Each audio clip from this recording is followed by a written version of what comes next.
সাগরে পতিত হচ্ছে সেই সম্পর্কিত। গঙ্গা প্রবেশ করলে হচ্ছে চাঁপাইনবাবগঞ্জের শিবগঞ্জ দিয়ে,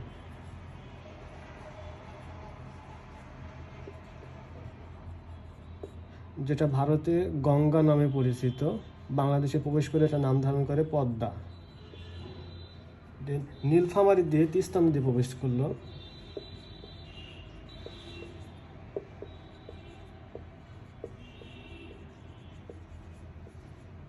আর কুড়িগ্রাম দিয়ে আমরা দেখতে পাচ্ছি প্রবেশ করলে হলো ব্রহ্মপুত্র।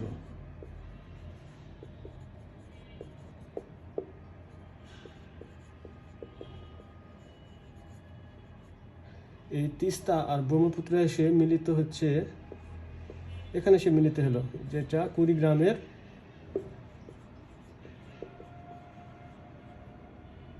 কুড়িগ্রামের সিলমারি নামক স্থান।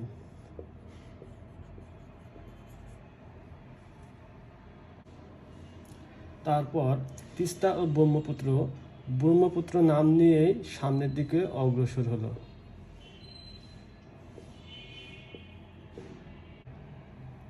কিছু দূর আসার পরে জামালপুরের দেওয়ানগঞ্জ এসে ব্রহ্মপুত্র দুটি অংশে বিভক্ত হয়ে গেল।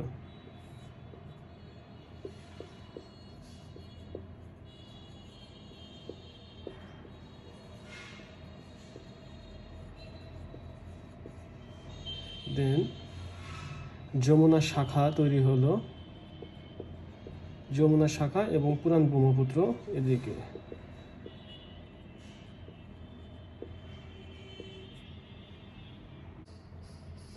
যমুনা ও পদ্মা এসে মিলিত হলো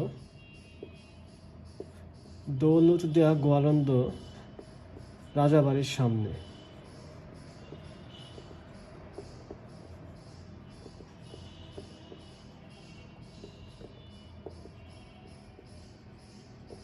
তারপর পদ্মা নামে যাত্রা শুরু করে। সিলেট দিয়ে প্রবেশ করলো বরাক নদী।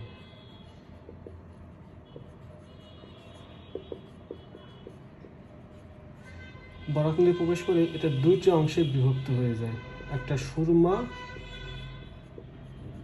অন্যটি কুশিয়ারা। সুরমা ও কুশিয়ারা এসে মিলিত হলো আজমিরিগঞ্জ হবিগঞ্জ।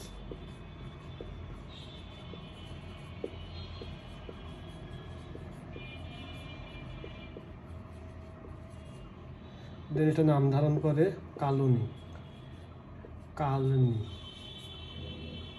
পুরান